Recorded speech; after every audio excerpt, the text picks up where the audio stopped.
വിവിധ ആവശ്യങ്ങൾ ഉന്നയിച്ച ടെക്സ്റ്റൈൽ വർക്കേഴ്സ് യൂണിയന്റെ നേതൃത്വത്തിൽ തൊഴിലാളികൾ മിൽ പരിസരത്ത് സത്യാഗ്രഹ സമരം നടത്തി. കോവിഡിന്റെ മറവിൽ അടച്ചുപൂട്ടിയ നാഷണൽ ടെക്സ്റ്റൈൽ കോർപ്പറേഷന് കീഴിലെ കക്കാടുള്ള കണ്ണൂർ സ്പിന്നിംഗ് മിൽ തുറന്ന് പ്രവർത്തിപ്പിക്കുക, ബദലി തൊഴിലാളികൾക്കും വേതനം ഉൾപ്പെടെയുള്ള ആനുകൂല്യം ഉറപ്പുവരുത്തുക തുടങ്ങിയ ആവശ്യങ്ങൾ ഉന്നയിച്ചാണ് ടെക്സ്റ്റൈൽ വർക്കേഴ്സ് യൂണിയൻ CITU-വിന്റെ നേതൃത്വത്തിൽ തൊഴിലാളികൾ മിൽ പരിസരത്ത് സത്യാഗ്രഹ സമരം നടത്തിയത്.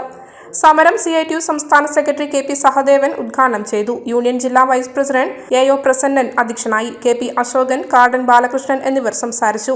Union division secretary N Nikhil സ്വാഗതം പറഞ്ഞു. 2020 മാർച്ച് 23-നാണ് കക്കാട് ഉൾപ്പെടെ NDC-യുടെ കീഴിലുള്ള 23 മില്ലുകൾ അടച്ചുപൂട്ടിയത്. 400-ലധികം സ്ഥിരം തൊഴിലാളികളും 100-ലധികം ബദലി തൊഴിലാളികളുമാണ് സ്ഥാപനത്തിൽ ജോലി ചെയ്യുന്നത്.